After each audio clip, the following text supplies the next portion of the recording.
آئیے میں گزارش کروں گا قبلہ و کعبہ وائز خطیب قائد ذاکر عالی جناب مولانا سید شبر حسین وائز صاحب سے وہ تشریف لے آئیں اور خطاب فرمائیں، اور پھر ہمارے درمیان مقررین بھی ہیں، مہمانان گرامی بھی ہیں، شعراء بھی ہیں، منتری جی بھی آنے والے ہیں۔ جب حکمت اور دولت ہو تو صحت اپنے آپ ٹھیک ہو جاتی ہے، وہ دیکھ رہے ہیں پہلے دولت اور حکمت پہنچ جائے، اور ہمارے پاس تو حکیم ہے، طبیب ہے۔ دیکھیے ہو سکتا ہے دوسری جو ایلوپیتھی ہے وہ سب ختم ہو جائے، مگر حکیم خاور نواب صاحب تو ہیں، دیر میں اثر ہوتا ہے مگر دیر تک اثر ہوتا ہے۔ صلوات بھیجیں آپ حضرات۔ آواز بلند صلوات۔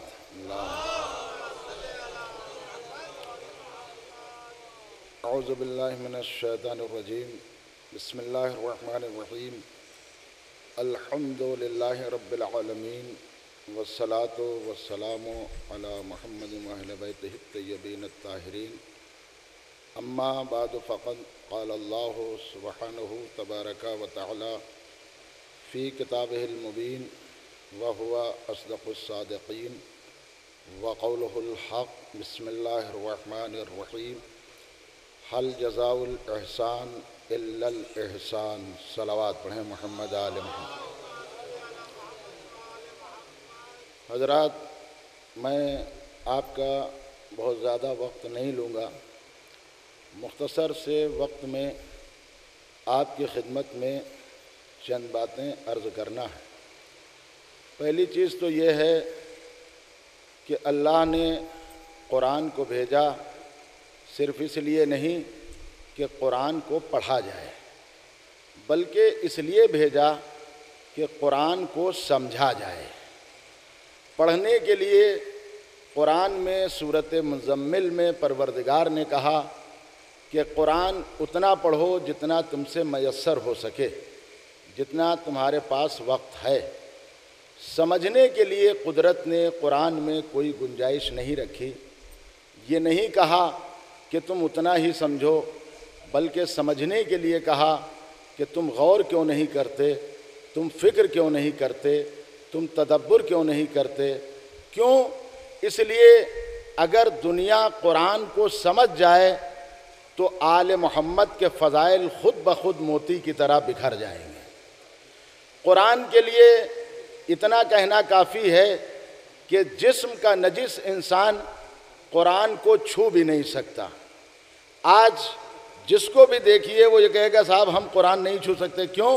کہ صاحب جسم نجس ہے۔ تو اب آپ اسی سے سمجھیے جو شرط قرآن کے لیے ہے وہی شرط وارث قرآن کے لیے ہے۔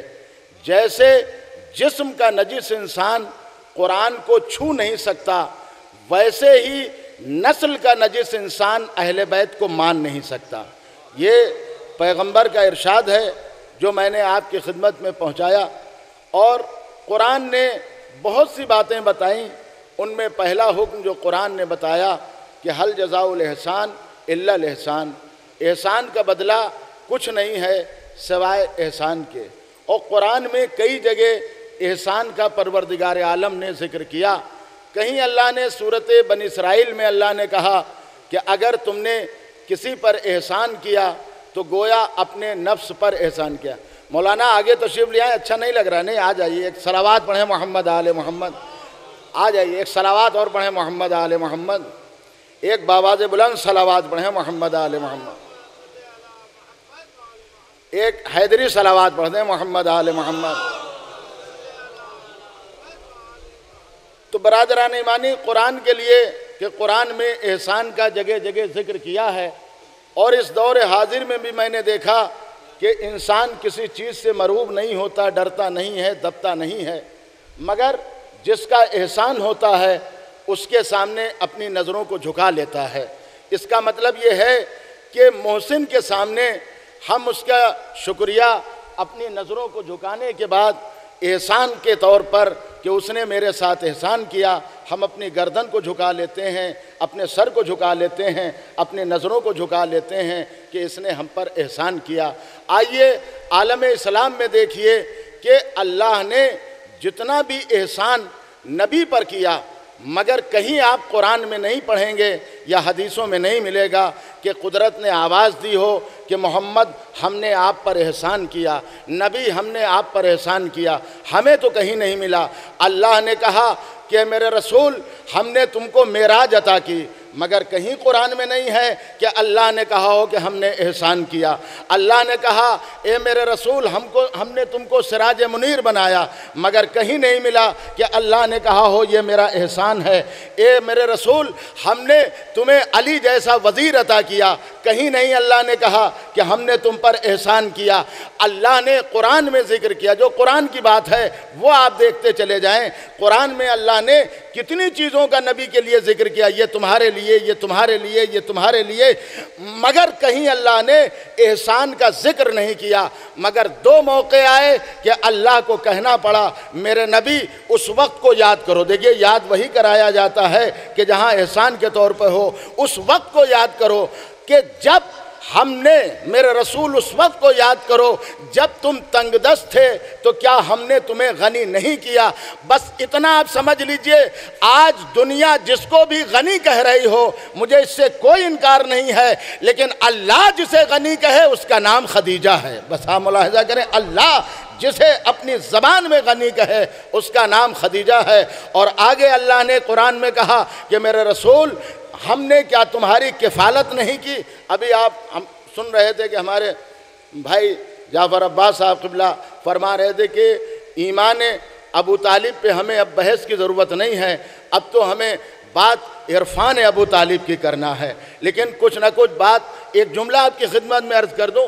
ابھی مشکل سے 8-10 مہینے پہلے ایک اخبار میں جلی حرفوں میں یہ نکلا تھا تصویروں کے ساتھ کہ مصر کے سپریم اور صدر جو محمد مرسی کے بھی استاد تھے وہ کربلائے معلی آئے تھے اور انہوں نے کلمہ پڑھا تھا ایک عالم دین کے ہاتھ پر۔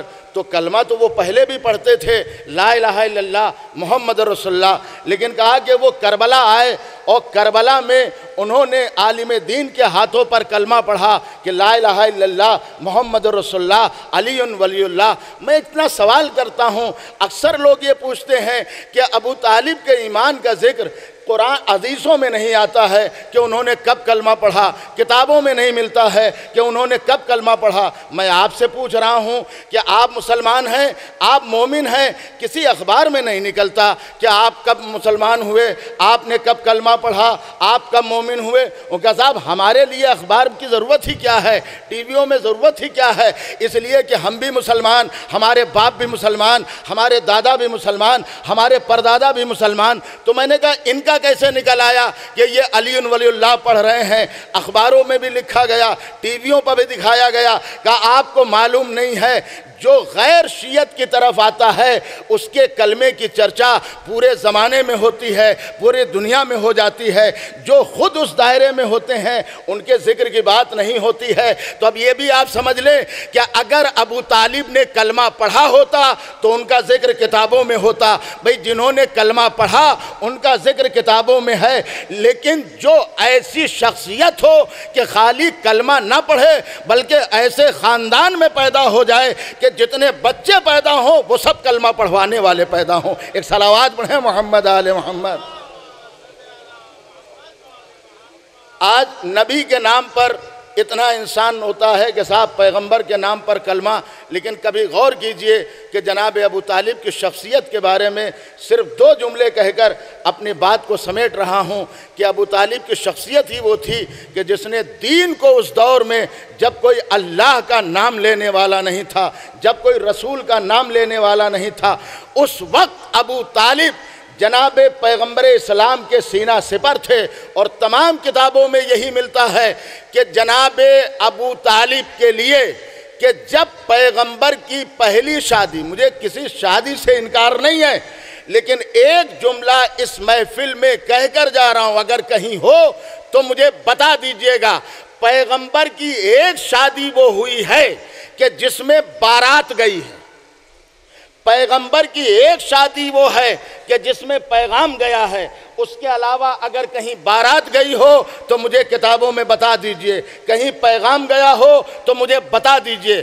پیغمبر کے کہیں شادی کے لیے رشتہ نہیں گیا، اس لیے کہ خود لوگ رشتہ لے کر آئے ہیں، پیغمبر رشتہ دینے کے لیے نہیں گئے۔ اور اس کی دلیل دو جملوں میں آپ کتاب اٹھا کر دیکھیں، شبلی نعمانی نے بھی اپنی کتاب الفاروق میں یہ تحریر فرمایا ہے کہ ان کی بڑی فضیلت یہ ہے کہ انہوں نے نبی کو اپنی بیٹی دی۔ ان کی سب سے بڑی فضیلت یہ ہے، سب سے بڑا شرف یہ ہے کہ انہوں نے نبی کو اپنی بیٹی عطا کی۔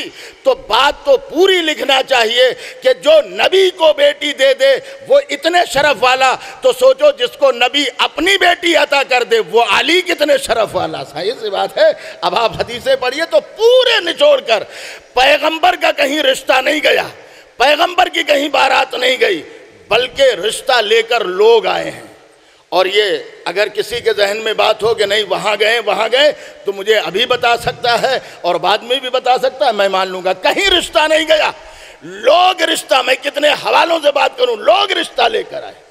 ایک رشتہ وہ ہے کہ جہاں پیغمبر کا پیغام بھی گیا، پیغمبر کا رشتہ بھی گیا اور پیغمبر کی بارات بھی گئی، ورنہ کہیں بارات آرات کا ذکر نہیں ہے۔ نکاح کی میں بات نہیں کروں، بارات کا ذکر نہیں ہے۔